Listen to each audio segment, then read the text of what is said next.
करना चाहता हूँ, खास करके मीडिया के जितने बंधु आए हुए हैं कि आपने इस प्रेस वार्ता में अपना समय दिया। मैं अपने सभी साथियों का, अपने जन स्वराज के सभी साथियों का जो यहाँ बैठे हुए हैं उनका आभार व्यक्त करता हूँ कि वो यहाँ आए हुए हैं। आज की हमारी प्रेस वार्ता का मुख्य मुद्दा है मेडिकल कॉलेज और दिलीप जायसवाल के अंतर संबंध के बारे में। वो मेडिकल कॉलेज सिख अल्पसंख्यकों के लिए खोला गया एक चिकित्सा महाविद्यालय। इसके मोलेश्वर सिंह संस्थापक थे। उनके बाद वो सरदार करतार सिंह जी के नेतृत्व में आए। संदेहास्पद परिस्थिति में उस कॉलेज की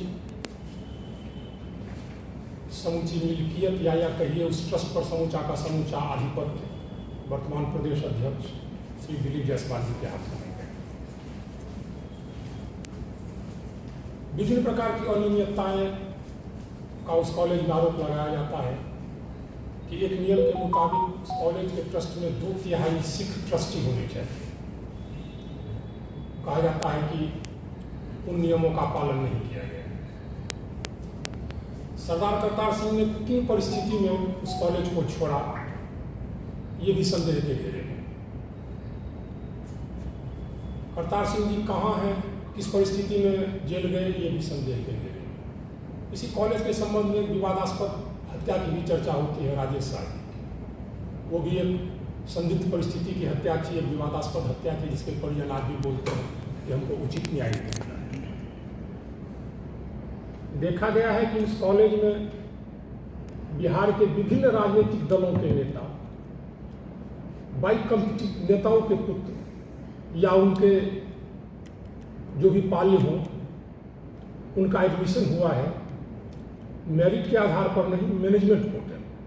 ये भी एक विचार का प्रश्न है कि सारे लोगों का एडमिशन मैनेजमेंट कोटे में वही क्यों हो रहा है। माननीय अध्यक्ष जी ने मेडिकल कॉलेज में अपनी यात्रा, जब मैं इस प्रेस कॉन्फ्रेंस में अध्यक्ष जी करके बात करूंगा तो उसे माननीय बीजेपी अध्यक्ष दिलीप जायसवाल जी का नाम समझा जाए।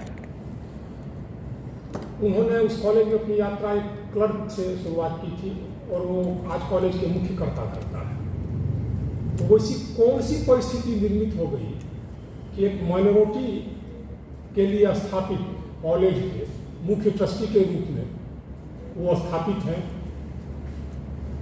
किन परिस्थितियों में करतार सिंह जी को कॉलेज छोड़ना पड़ा, राजेश शाह जी के हत्या का क्या कहानी है, मैनेजमेंट कोटे से अनाप शनाप ढंग से जो कॉलेज में एडमिशन दिया गया उसकी क्या हकीकत है। इन सारे मुद्दों की स्पष्ट रूप से जांच हो, आरोप लगाने वालों के सामने सच्चाई आ जाए, सारे तथ्य तर्कपूर्ण ढंग से रखे जाएं।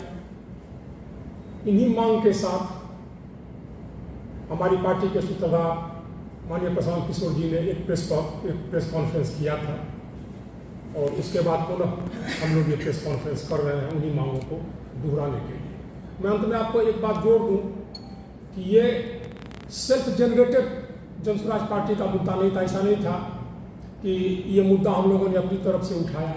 करतार सिंह जी के परिजनों की मांग पर, करतार सिंह के परिजनों के द्वारा जब न्याय की मांग की गई, कहा गया कि हमें कहीं से मदद नहीं मिल रहा है, तो हमारी पार्टी ने इस मुद्दे को प्रमुखता के साथ प्रेस कॉन्फ्रेंस के माध्यम से उठाया कि ताकि उचित ढंग से न्याय हो, तथ्यगत जांच सामने आए, जो सच्चाई निकल के बिहार की जनता के सामने आए, क्योंकि इससे जुड़े हुए लोग राजनीतिक पृष्ठभूमि से हैं और कहीं ना कहीं लोकतांत्रिक व्यवस्था में व्यवस्थाएं राजनीतिक लोगों के द्वारा ही चलती हैं। अतः राजनीतिक लोगों की शुचिता बनी रहे, इसके लिए भी ये जरूरी है कि इनके क्रियाकलापों पर जांच हो, जो सही है वो सामने आए, जो गलत है वो भी सामने आए, दूध का दूध हो, पानी का पानी हो। यही मुख्य उद्देश्य इस प्रेस कॉन्फ्रेंस का था। अगर आप लोगों का कोई सवाल हो तो पूछिए।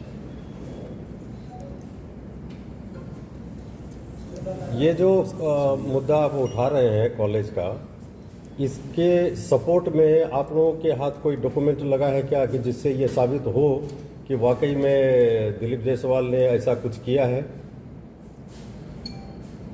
डॉक्यूमेंट्री एविडेंस मिला है या नहीं मिला है ये मुद्दा नहीं है, और अगर किसी को डॉक्यूमेंट्री एविडेंस मिलता भी है तो डॉक्यूमेंट्री एविडेंस कोर्ट के जुरिडिक्शन की चीज़ है, तो प्रेस कॉन्फ्रेंस में ये कहना भी उचित नहीं है और ये कहा भी नहीं जाता है कि मेरे पास कोई डॉक्यूमेंट्री एविडेंस है या नहीं है। अगर प्रथम दृष्टया मेरे पास कोई डॉक्यूमेंट्री एविडेंस आएगा, जब मैं अपनी बात कहता हूँ तो मेरी पार्टी के पास कोई डॉक्यूमेंट्री एविडेंस आया है, आएगा या आ चुका है, तो वो प्रथमतया कोर्ट की संपत्ति है और उसके बाद ही उसका खुलासा प्रेस कॉन्फ्रेंस में किया जाएगा। तो सिर्फ इसी बेस पर कि उसकी फैमिली ऐसा बोल रही है, इसी बेस पर ये प्रेस कॉन्फ्रेंस हो रहा है कि उसके साथ गलत किया गया और ज़बरदस्ती हथिया लिया गया, या जिस भी तरह से कॉलेज कुछ तथ्य स्थापित होते हैं।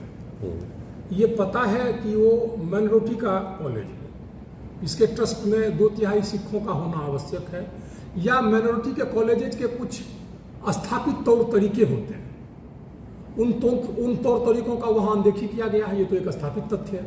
दूसरा स्थापित तथ्य ये है कि मैनेजमेंट कोटे में यहाँ के कुछ बड़ी हस्तियों के, विभिन्न विचारधारा से आने वाले राजनीतिक लोगों के बच्चे बच्चियों का, रिश्तेदारों का एडमिशन हुआ है, ये एक स्थापित तथ्य है।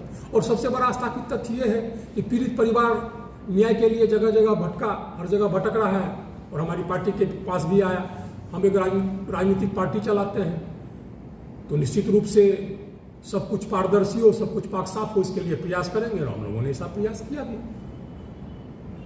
मैं चाहूँगा कि आगामी 16 तारीख को धमदाहा में हमारी पार्टी के सूत्रधार माननीय श्री प्रशांत किशोर जी का जनसभा है।